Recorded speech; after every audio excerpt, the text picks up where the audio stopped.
My goal over the next 10, 15 years is really to build this brand and really kind of expand it off of just baseball bats. Baseball bats are where it started, and that'll always be our bread and butter. That's always going to be what our brand is known for. But we plan to make this more of a total baseball equipment related business. A lot of times I'll meet people and they think it was a company passed on from, like, you know, my dad or something like that. I don't think many people know that I started from scratch in my garage, you know, 6 years ago. And ended up our first year in Major League Baseball with 55 guys using our bats. Count 0-2. And Sandoval hits it into center. Back at the wall. Come on.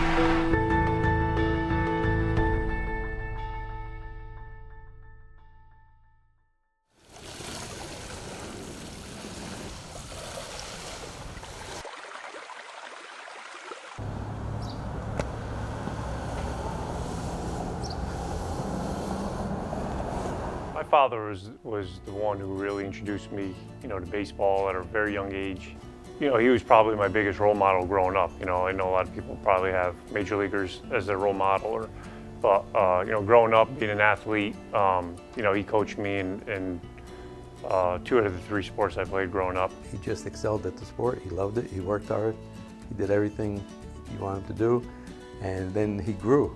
He was amazingly good at a young age. You know, it's funny. I was literally only recruited by 2 schools going into college. You know, 2 schools that were recruiting me at a high school were UConn and Providence. And I made my recruiting trip to both schools and visited, and something just clicked on my orientation, or rather on my recruiting trip to Providence. I really kind of liked the guys that were on the team. I liked the program. You know, I liked the coaches, and not that I really did like the coaches at UConn too. You know, at the time, Andy Blaylock, who was a legendary UConn coach, was a great guy, and I really liked him. But there was just something about Providence that drew me to that school. And so it's 1996, draft day. I'm in Millington, Tennessee for the USA Olympic trials. '96 was the year the Olympics were being held in Atlanta. At that point in time, we were pretty sure he was going to get drafted because he had such a great college career. And then his 1 year at the Cape, he had a great year. At that time, I don't know if anybody has done it since, but he was the closest of anybody winning the Triple Crown. He was first in home runs, RBIs, second in batting average. So he just had a great year at the Cape, and we started reading the magazine articles that came out saying that he would be probably in the top 3 to 5 rounds. And so I was expecting a call. And so on draft day, they allowed us to go back. We were staying at a naval base. They said, let us go back to the barracks and await any phone calls, because obviously, you know, the players trying out for the Olympic team were all anticipated to be getting drafted that day. So now the next day, we're back in the barracks and everybody's waiting their phone calls, and I start hearing, you know, guys coming out of their room, and there was 3 players to a room. I happened to be in my own room because my 2 roommates were Chris Benson and Seth Greisinger, who both were playing in the College World Series at the time, so they didn't even arrive to tryouts yet. So I was in my own room, and you know, I hear guys coming out and say, "Oh man, I got drafted in the 1st round." And guys congratulating them. he actually called me and asked if I heard anything because they were getting on a bus for a game. I said, no, I have it. And he was with all other guys that were getting drafted in the 1st round. So everybody else was already heard that they got picked, and he didn't hear anything. And, I'm waiting in my room, and I hear a guy after guy, kind of coming out. And then I hear some guys coming out saying I was drafted in the 2nd round. I start hearing guys talking about being drafted in the 3rd round. So now I'm starting to get kind of frustrated, all right, I guess the Red Sox changed their mind. So I'm kind of sitting there by myself, kind of feeling sorry for myself a little bit that I didn't get drafted as high as I thought I would. And there's a knock on my door. So I answer the door, and it's one of our assistant coaches with the Olympic team. He said, Tucci, you got to get on the bus. We got to go back to the stadium. So now I'm really mad because I'm thinking, one, I didn't get drafted. Now I guess they're taking all the guys who didn't get drafted back to the stadium to work out or whatever.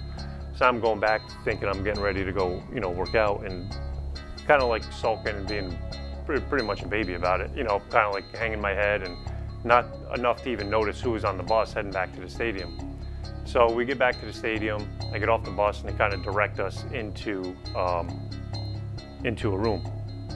And it was a big kind of media room, and at the end of the hall was a bunch of guys all at phones, and so he directed me down to one of the guys, and handed me the phone, said someone's on the phone for you. A sports writer from Toronto called up the house looking for Pete, and I answered the phone, and I told him, you know, he wasn't around, and he asked me if I was his dad. I said yes, and he said, well, congratulations. He was the 31st in the draft.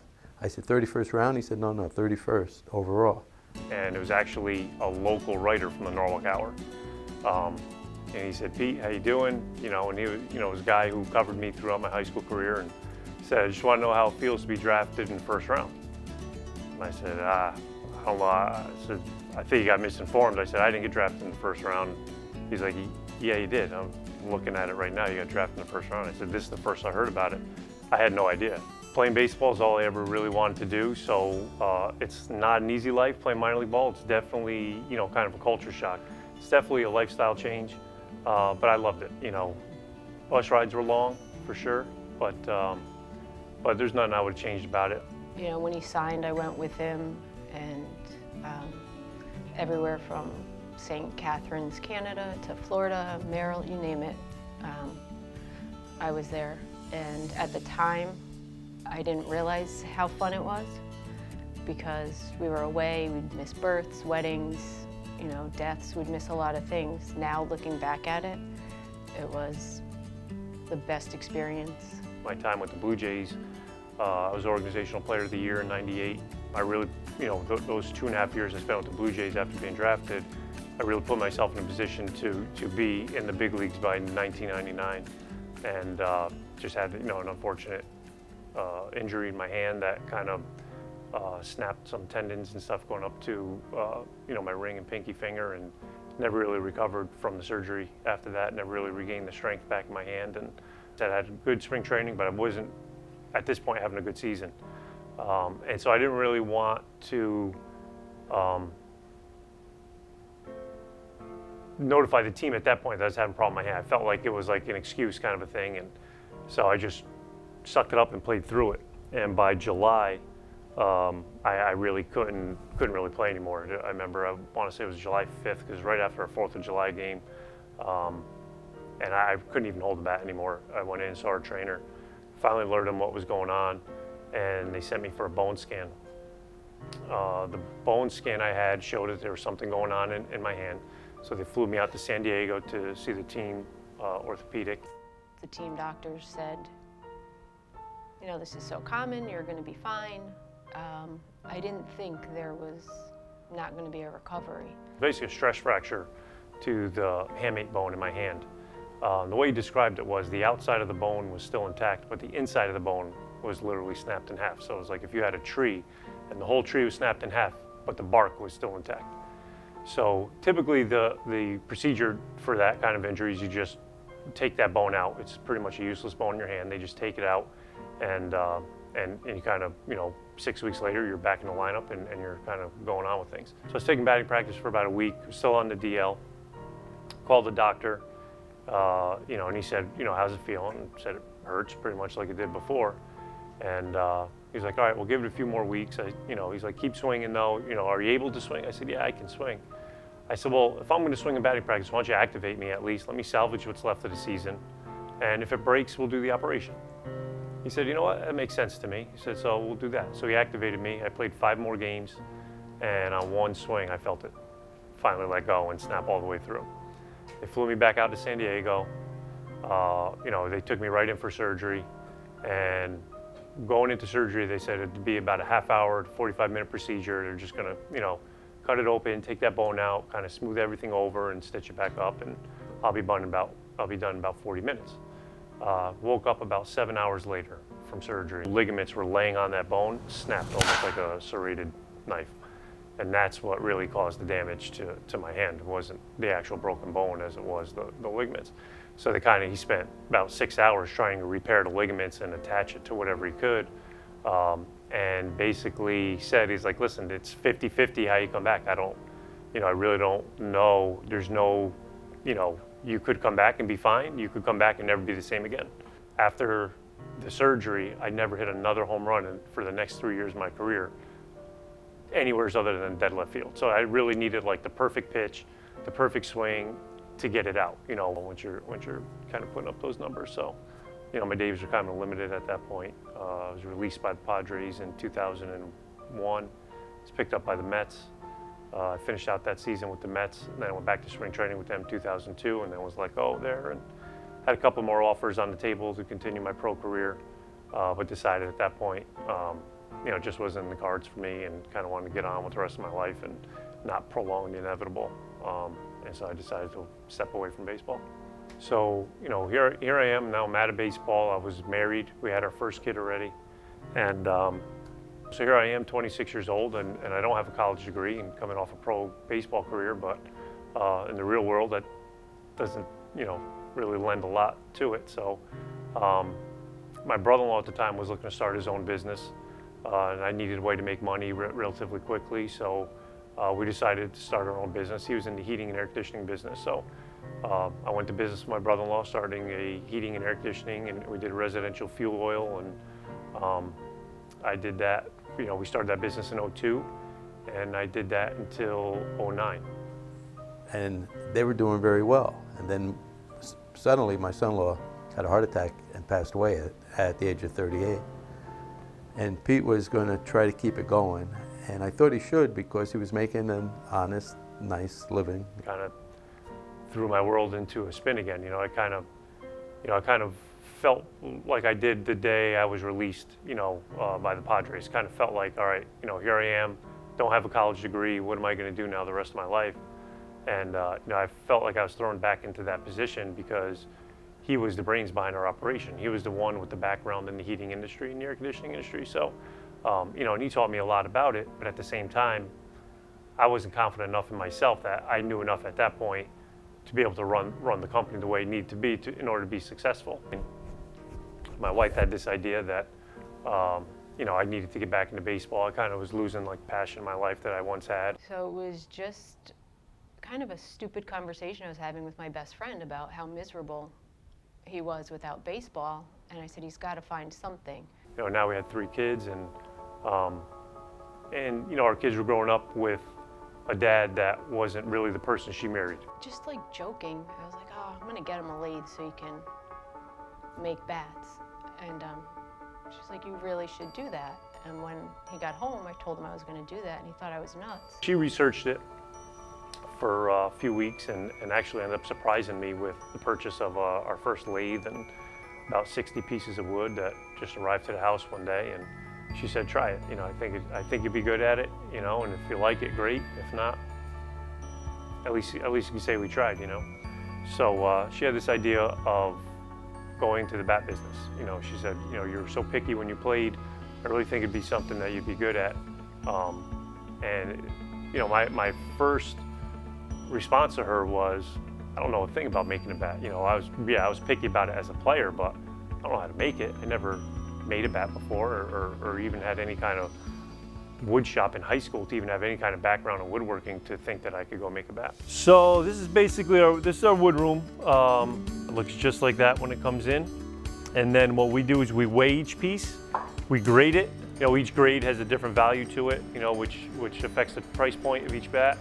And then we need to know, based on what model we're making for a customer and what size he wants, what weight he wants, that determines what weight we need to start with.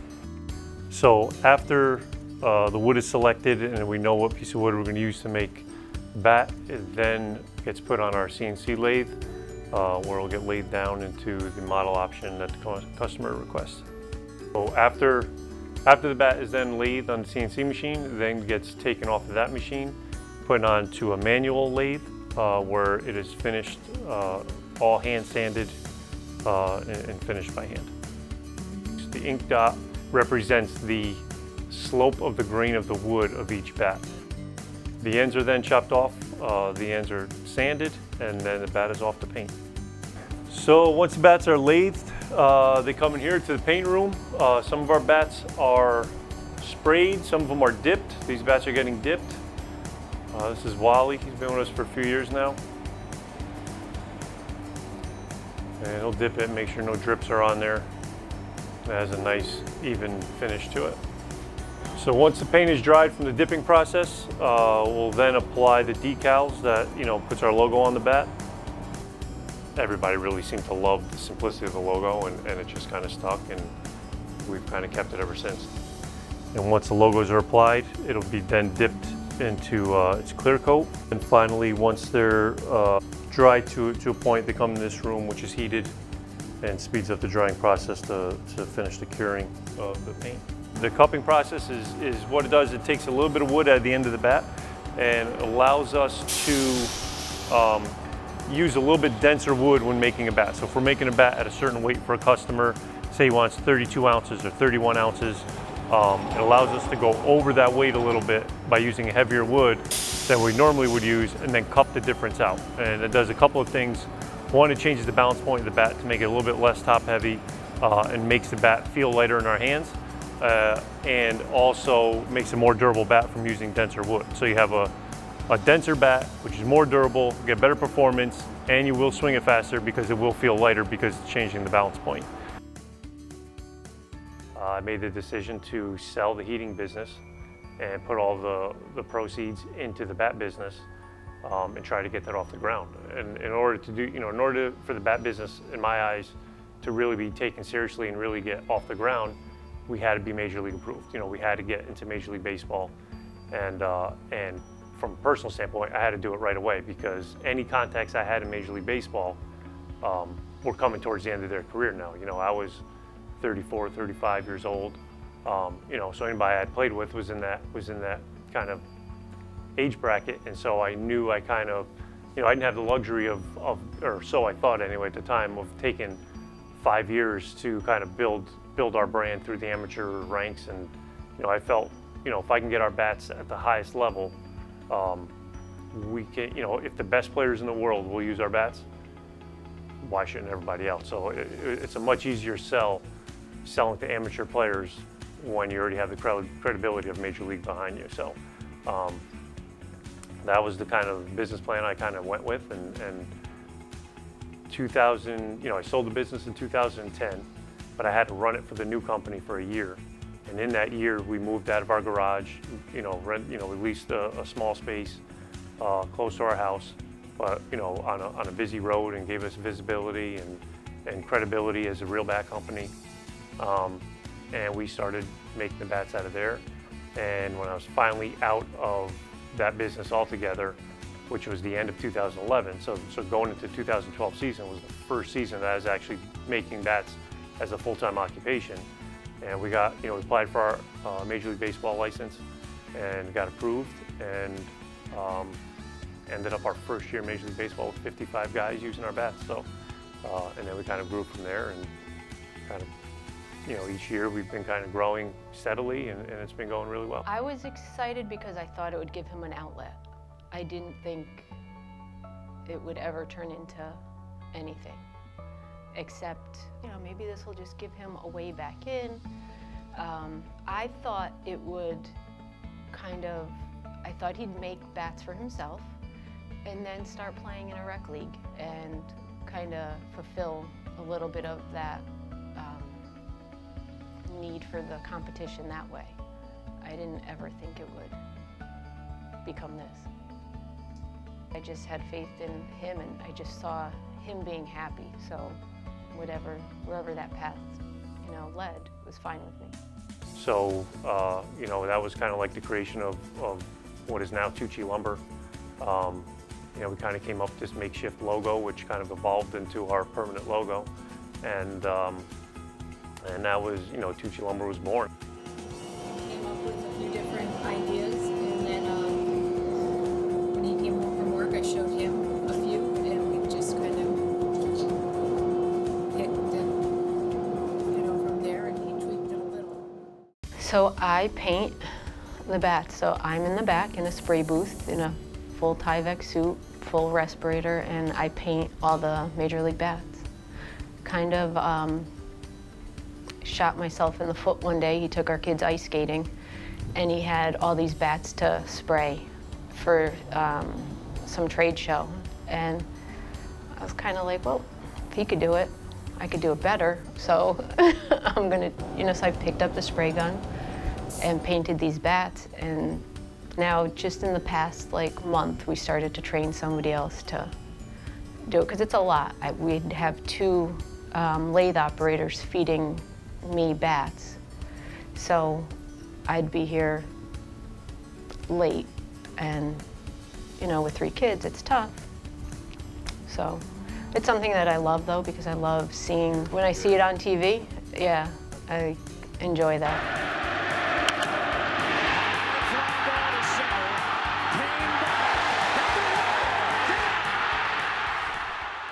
After the interview with the Tucci family, Pete discussed how important it was to expand the brand to all facets of baseball.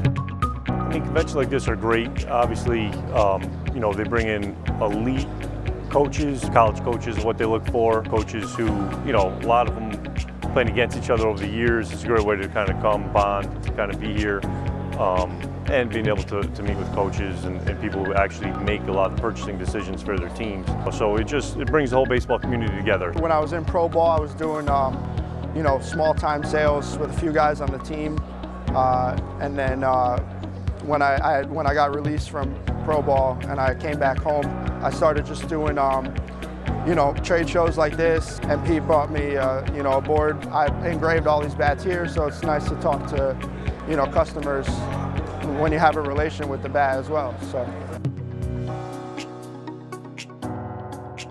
I've learned all aspects of bat making, from basically billet selection all the way to engraving. Most of my day now is spent making the major league bats. So I'll make bats for players like Pablo Sandoval and Troy Tulowitzki, as well as Bryce Harper and Jose Altuve. Primarily, I'll do a lot of point of sale in events like this as well now, using my knowledge as both a baseball coach as well as a craftsman to help fit younger players all the way to professionals with the best bats we have put in their hands. Being a lifelong baseball fan, a baseball coach, to work in Major League Baseball almost, when you see your product out on the television screen or in a big game. I've had bats swung in the playoffs.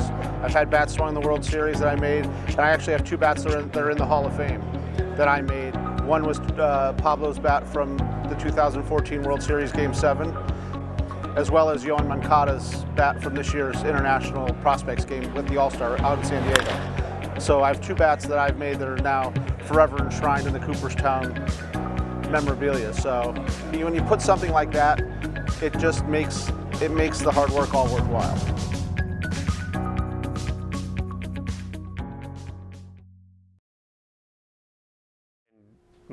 My grand goal of this whole thing is to really transcend the brand outside of just baseball and make it an apparel brand that is performance based for basically all sports.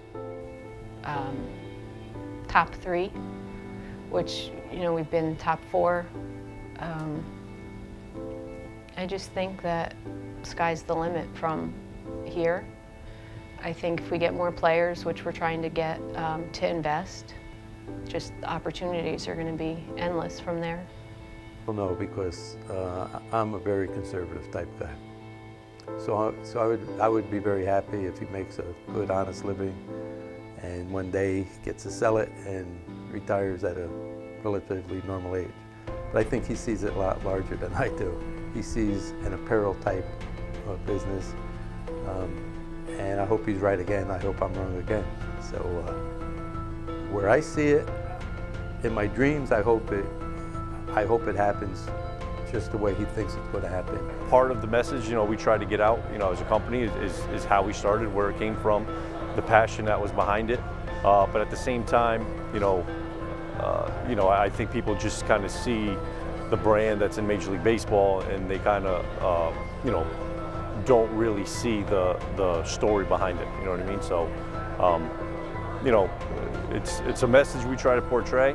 But again, something like this, when you're talking to somebody and you may only have a few minutes to really talk to someone, that message doesn't always come out, or you don't have the time to really get that message about. It's more focused on the product itself. But again, stories like this, or other avenues we've taken, try to get that message out. definitely helps when people kind of understand the passion that's kind of come to make this what it is today.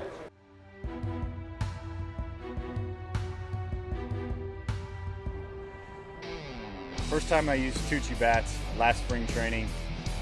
Actually received one from a minor league kid, believe it or not, and started using it. Really enjoyed the bat. Put in an order of my own, and ever since then I haven't left. It's been the best bat. Every time I step into the plate with a Tucci bat, I'm very satisfied, and I consider it, a great weapon. I'm Troy Tulowitzki, and I swing Tucci Lumber.